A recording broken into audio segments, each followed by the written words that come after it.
बिस्मिल्लाहिर्रहमानिर्रहीम। हम reduction reaction को इस तरह से डिफाइन करते हैं कि it is addition of hydrogen in a compound, a removal of oxygen from it. Different conditions में कार्बोनाइल कंपाउंड्स रिड्यूस होकर डिफरेंट प्रोडक्ट्स देते हैं।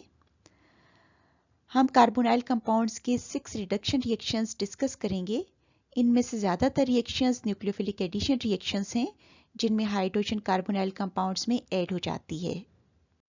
जो रिएक्शंस हम डिस्कस करेंगे they are Clemmensen reduction, Wolff-Kishner reduction, hydride reduction, addition of hydrogen cyanide, addition of primary amines and addition of water. पहला reduction reaction जिसे हम डिस्कस करेंगे that is under acidic conditions and it is called Clemmensen reduction. इस reaction में zinc amalgam और hydrochloric acid atomic hydrogen के source के तौर पर यूज होते हैं और इसमें कार्बोनाइल ग्रुप रिड्यूस हो जाता है। यहाँ पर बेटा दोनों चीज़ें होंगी, ऑक्सीजन भी रिमूव होगी और हाइड्रोजन ऐड हो जाएगी। When hydrogen is added to this compound that is ethanol, ethane is the product. दूसरी दो हाइड्रोजन ऑक्सीजन के साथ कंबाइन होकर वाटर बनाएंगी। Similarly from propanone we are getting propane and water. इसी तरह की प्रोडक्ट दूसरे रिडक्शन रिएक्शन यानी कि वुल्फ-किश्नर रिडक्शन में भी प्रोड्यूस होती है, लेकिन वहाँ पर कंडीशंस अल्कलाइन होती हैं। वुल्फ-किश्नर रिडक्शन में हाइड्राजीन, पोटेशियम हाइड्रोक्साइड या इथाइलिन ग्लाइकोल की प्रेजेंस में कार्बोनाइल कंपाउंड्स के साथ रिएक्ट करके एल्केन्स प्रोड्यूस करती है। एक जनरल रिएक्शन है। Any carbonyl compound reacts with hydrazine in the presence of potassium hydroxide. दो हाइड्रोजन्स कार्बन के साथ ऐड हो जाएंगे और नतीजे के तौर पे एक एल्केन बन जाएगी, जबकि बाकी दो हाइड्रोजन एटम्स ऑक्सीजन के साथ कंबाइन करके वाटर बना देंगे और नाइट्रोजन ऑफ हाइड्राजीन गैस के तौर पे इवॉल्व हो जाएगी। For example acetone reacts with hydrazine in the presence of potassium hydroxide so as to produce propane, nitrogen gas and water. Wolff-Kishner reduction और क्लेमेंसन रिडक्शन को यूज किया जा सकता है कार्बोनाइल कंपाउंड्स की रिडक्शन के लिए, लेकिन इन मेथड से हम carbon carbon double bond, carbon carbon triple bond या कार्बोक्सिल ग्रुप को रिड्यूस नहीं कर सकते। रिड्यूसिंग एजेंट्स को यूज करते हुए भी कार्बोनाइल कंपाउंड्स को रिड्यूस किया जा सकता है। इसके लिए हम ऐसे रिड्यूसिंग एजेंट्स यूज करेंगे which are the source of hydride ion, for example sodium tetrahydridoborate और लिथियम टेट्राहाइड्राइडो एल्यूमिनेट।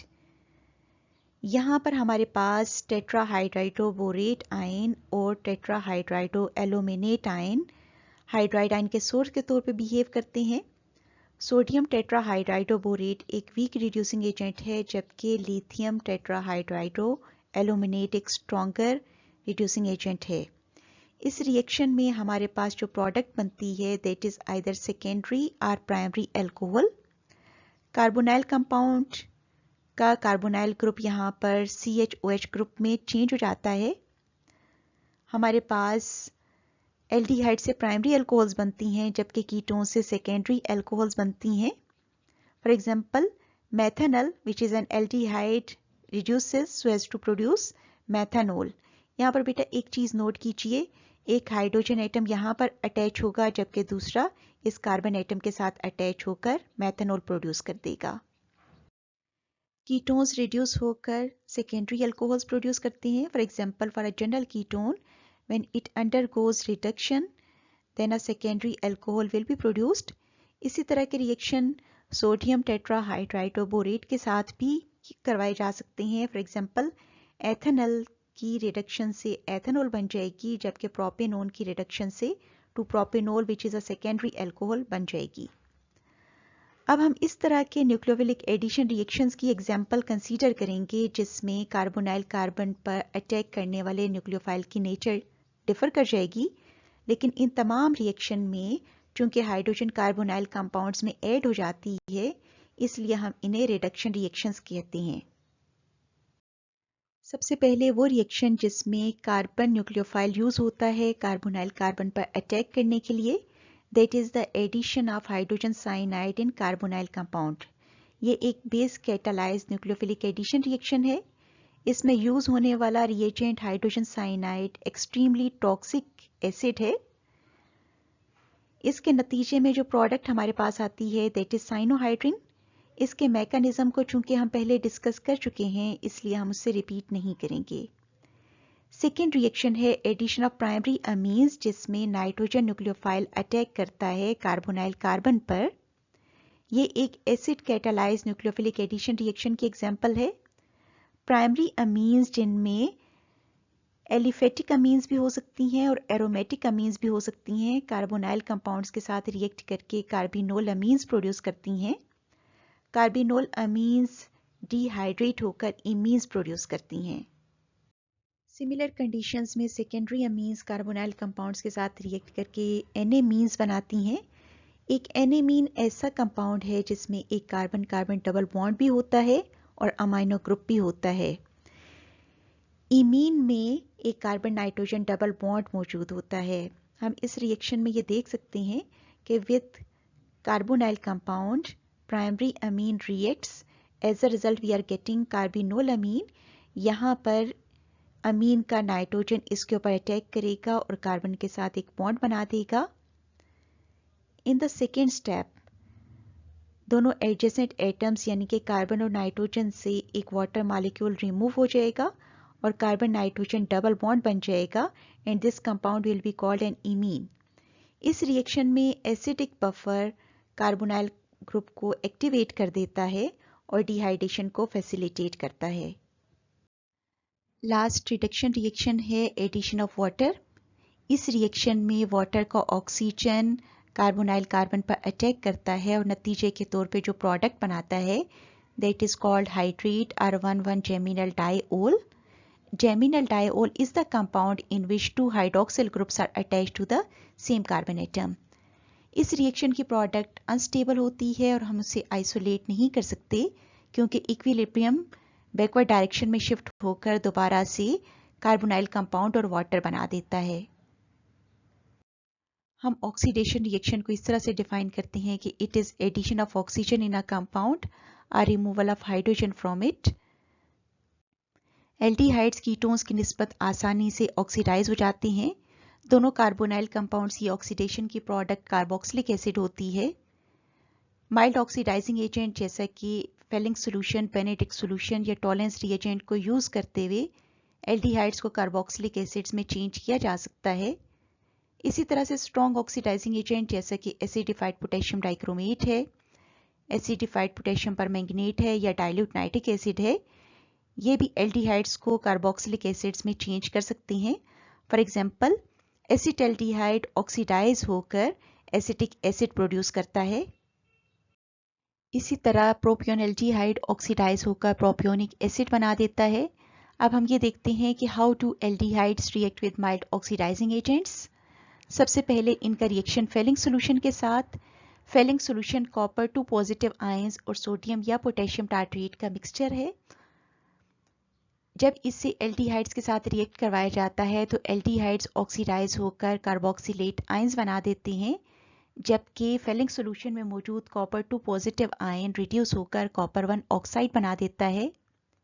ये प्रोडक्ट रेड प्रेसिपिटेट्स की फॉर्म में अपीयर होती है और इस तरह से इस केमिकल टेस्ट की बेस बनाती है जिसमें एल्डिहाइड्स को कीटोन से डिफरेंशिएट किया जा सकता है।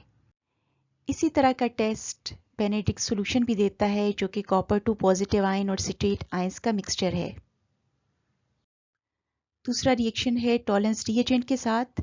टॉलेंस रिएजेंट को हम अमोनिकल सिल्वर नाइट्रेट सॉल्यूशन भी कहते हैं, यानी कि ये एक्वस सिल्वर नाइट्रेट, अमोनिया और सोडियम हाइड्रोक्साइड का मिक्सचर है। जब इसमें एक एल्डिहाइड को ऐड करके हीट किया जाता है तो एक सिल्वर मिरर बनता है। एल्डिहाइड्स की ऑक्सीडेशन से हमारे पास कार्बोक्सिलेट आयंस आते हैं, जबकि सिल्वर आयन की रिडक्शन से हमारे पास मेटेलिक सिल्वर बन जाती है जो कि टेस्ट ट्यूब की वॉल्स पर डिपॉजिट हो जाती है। कीटोन्स की ऑक्सीडेशन मुश्किल होती है और इसके लिए हमें ड्रास्टिक कंडीशंस चाहिए होती हैं। इसलिए फेलिंग सोल्यूशन, बेनेडिक्ट सोल्यूशन या टॉलेंस रिएजेंट कीटोन्स को ऑक्सीडाइज नहीं कर सकते और इसी तरह से एल्डिहाइड्स और कीटोन्स की डिफरेंशिएशन के लिए टेस्ट की बेसिस बनती हैं। एल्डिहाइड्स ये दोनों टेस्ट देते हैं जबकि कीटोन्स नहीं देते। केमिकल रिएक्शंस में कंपोजिशंस चेंज हो जाती हैं और जब ये चेंज परसेप्टिबल हो जाए तो वो केमिकल टेस्ट की बेसिस बना देते हैं। एल्डिहाइड्स और कीटोन्स को डिफरेंशिएट करने के लिए हम दो टेस्ट का रेफरेंस लेंगे। पहला टेस्ट है फेलिंग सॉल्यूशन या बेनेडिक्ट सॉल्यूशन की तरफ बिहेवियर। इस केस में एल्डिहाइड्स रेडिश ब्राउन कलर के प्रेसिपिटेट्स देते हैं जबकि कीटोन्स नहीं देते।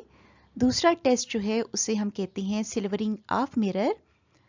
जब एल्डिहाइड्स को अमोनिकल सिल्वर नाइट्रेट या टॉलेंस रिएजेंट के साथ रिएक्ट कराया जाता है तो वो एक सिल्वर मिरर बना देते हैं जबकि कीटोन्स ये टेस्ट नहीं देते। कीटोन्स की ऑक्सीडेशन में कार्बन कार्बन बॉन्ड टूटता है और ये एल्डिहाइड्स की निस्बत मुश्किल होती है। कीटोन्स की ऑक्सीडेशन माइल्ड ऑक्सीडाइजिंग एजेंट्स जैसा कि फेलिंग सॉल्यूशन, बेनेडिक्ट सॉल्यूशन या टॉलेंस रिएजेंट से नहीं हो सकती। इसके लिए हमें स्ट्रॉन्ग ऑक्सीडाइजिंग एजेंट्स यूज करने पड़ते हैं जैसा कि acidified potassium dichromate, acidified potassium permanganate या कंसंट्रेटेड नाइट्रिक एसिड। एल्डिहाइड्स की तरह कीटोन्स की ऑक्सीडेशन प्रोडक्ट भी कार्बोक्सिलिक एसिड होते हैं। ऑक्सीडेशन के रिजल्ट में 2 मोल्स कार्बोक्सिलिक एसिड के प्रोड्यूस होते हैं जो कि एक जैसे भी हो सकते हैं और डिफरेंट भी हो सकते हैं। सिमेट्रिकल कीटोन्स कार्बोक्सिलिक एसिड्स का मिक्सचर देते हैं। For example acetone is a symmetrical ketone.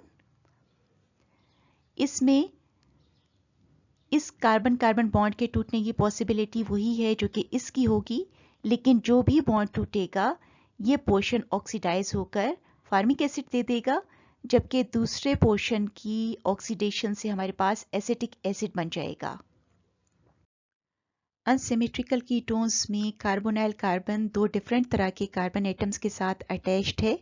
अब क्वेश्चन ये है कि बॉन्ड कौन सा टूटेगा, ये या ये।